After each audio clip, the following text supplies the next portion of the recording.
Teruntuk Dr. Reza Gladys, gimana? Akhir-akhir ini tidurnya nyenyak gak?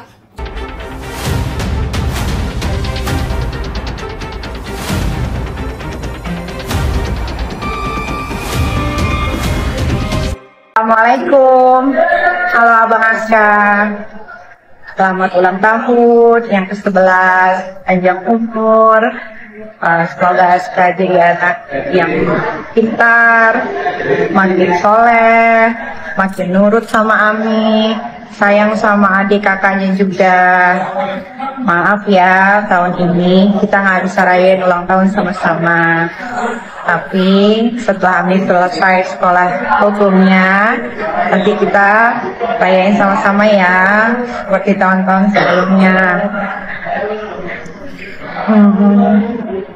Ami, ayang sama abang. Ami, ayang sama abang, sama adik, Kak Laura. Maafin Ami ya. Sekali lagi, selamat ulang tahun anakku sayang. Aska, Fatila, Mawardi. Halo guys semuanya. Mari kita ucapkan happy birthday untuk Bang Aska, anaknya Ami Nikita Mirzani yang ulang tahun yang ke-11 tahun. Happy birthday untuk Bang Aska, anaknya Ami Nikita Mirzani. Walaupun Ami kamu nggak ada di samping kamu, aku yakin kamu anak hebat, anak kuat, dan anak berbakti untuk Ami kamu.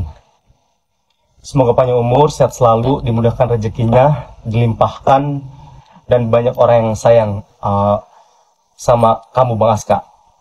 Happy birthday sekali lagi, semoga menjadi anak yang soleh, dan semoga apa ini kita menjadi cepat bebas, bisa berkumpul lagi dengan anak-anaknya.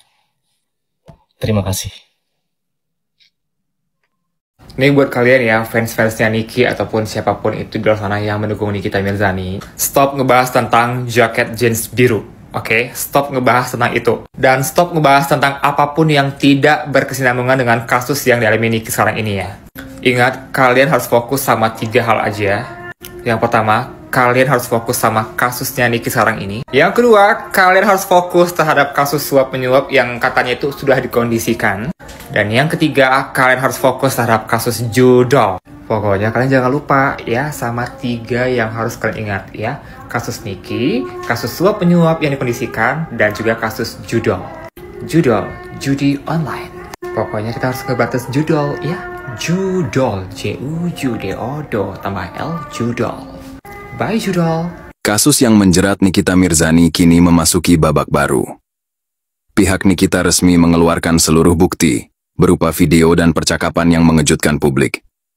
Dalam bukti tersebut, terdengar jelas bagaimana beberapa oknum dengan sengaja menyusun strategi untuk menjatuhkan Nikita. Dengan kalimat yang tegas mereka menyatakan, semua ini sudah diatur untuk menghukum berat Nikita Mirzani. Fakta ini menimbulkan pertanyaan besar. Apakah proses hukum yang berjalan selama ini benar-benar adil? Ataukah ada kekuatan tersembunyi yang mengendalikan jalannya kasus? Dan lebih jauh lagi, apakah pemerintah akan tetap menutup mata pada kebenaran? Ataukah akhirnya berani menoleh ke arah mafia skincare? Dan oknum yang terang-terangan memperjualbelikan hukum? Ingat, tanpa keberanian Nikita Mirzani, mafia skincare ini tidak akan pernah terungkap. Dan yang lebih mengejutkan, lembaga yang mestinya menjadi garda terdepan BPOM justru menolak untuk hadir sebagai saksi. BPOM yang katanya siap mengungkap kebenaran, BPOM yang mengaku taat pada hukum, nyatanya justru melemah di hadapan fakta kebenaran. Ada apa dengan BPOM? Kini publik juga bertanya, apakah hakim yang katanya mulia dapat bertindak dengan jujur? Atau malah mengikuti jejak jaksa penuntut umum yang terang-terangan mendiskriminasi Nikita Mirzani? Apakah kebenaran akan tetap tegak? Ataukah pada akhirnya kebenaran kalah oleh amplop coklat?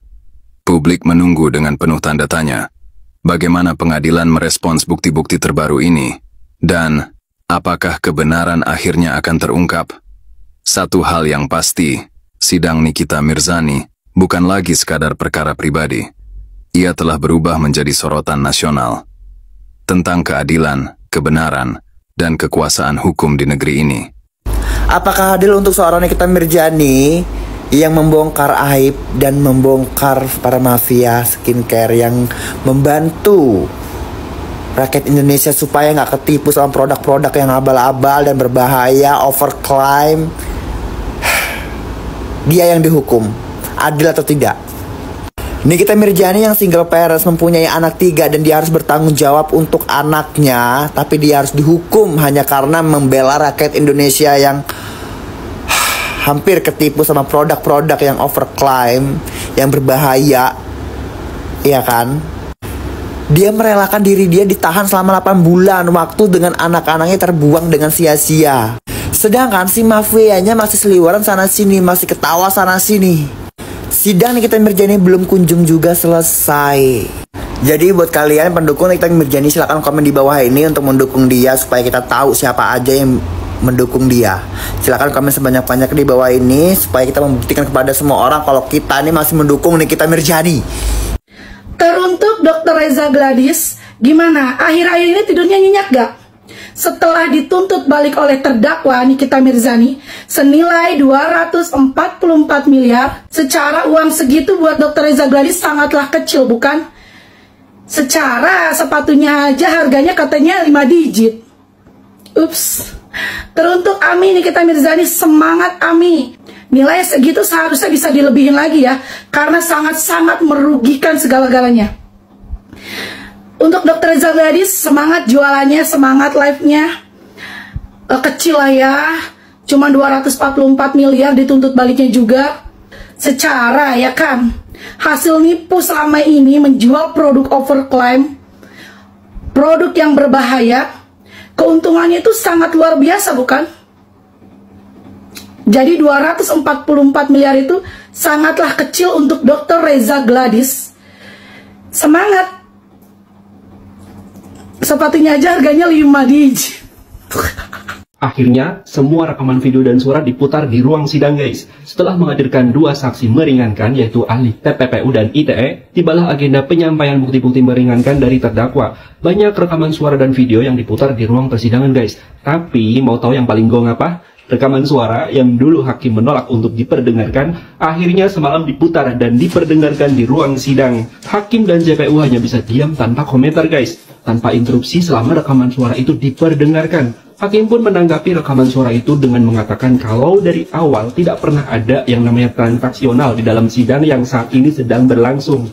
Kalaupun ada, silahkan dilaporkan ke pihak berwenang. Dan hal itu memang sudah dilaporkan oleh Nikita dan telah diproses oleh KPK. Terbukti kalau Nikita kemarin mendapat pemberitahuan dari KPK yang meminta Nikita untuk bersedia dimintai keterangan-keterangan terkait laporannya.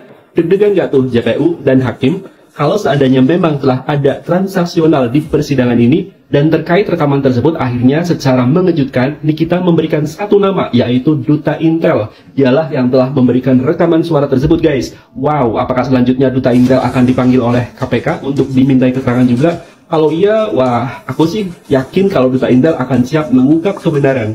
Dilihat dari postingan-postingannya semuanya gong guys. Kalau sudah begini, siap-siap aja deh untuk kubu lawan karena bakal ada banyak sekali nama yang akan disebutkan yang ikut terlibat di dalam rekaman suara tersebut. Kira-kira siapa aja ya guys yang terlibat? Kayaknya ada bos mafia skincare nih yang terlibat. Ayo, siapa?